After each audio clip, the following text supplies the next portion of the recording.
Hi, I'm Joel Garner, the owner-operator of Joel's Carnivorous Plants, and this video is to show you how to feed your Venus flytrap. So I have some Venus flytraps right here. These are, this is the B52 clone. I actually have a private contract with a tissue culture lab company with this clone, so I have a lot of them. And these are my daughter's Venus flytraps. They grow in her room. In fact, if you look close enough, you can even see that a lot of them already have bugs. Most of the bugs in here we actually did not feed. They actually caught them. It's summertime here in North Carolina, so we get bugs that sneak into the house all the time, and these plants eat them for us very nicely. So one thing that you should know about these plants is ordinarily you want to feed them live bugs. If you can't catch any bugs around the house, you can feed them small-sized crickets for the larger traps like this or larger. You can also feed them wingless fruit flies for some of the smaller traps. Can't quite handle a small-sized cricket. You can usually purchase those at your local pet store. And the easiest way to feed them is with a pair of tweezers, especially a needle end tweezer.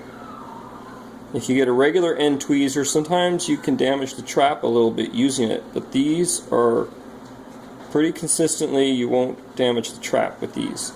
So if you have your crickets from the pet store, you just grab them with your tweezer and you put it into the mouth of one of the traps, and it'll close on it and it will digest it and eat it all on its own.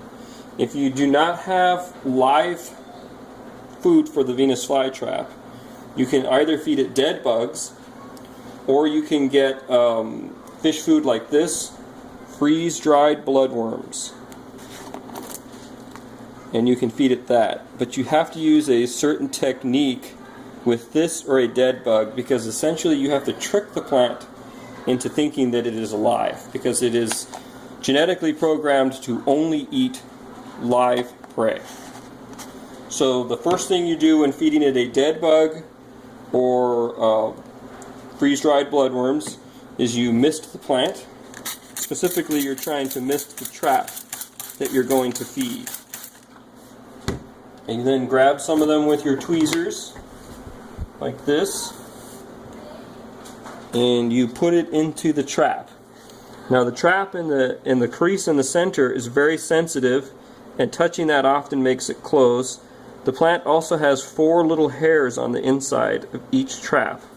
So it's got 4 little hairs on the inside of the trap, and those are sensitive to touch. And touching those or the crease in the middle can often make it close.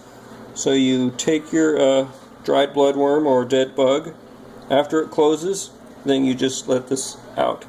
The water will actually make the bloodworm stick to the trap.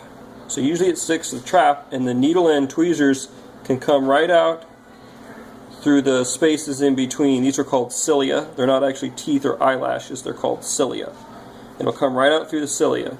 Now after it's closed on it like this, you have to take the trap in between your fingers like this and gently close it shut about 6 to 12 times. The reason why that's necessary is because the plant is looking for a bug to wiggle inside of it. Touch that crease in the center and the 4 little trigger hairs.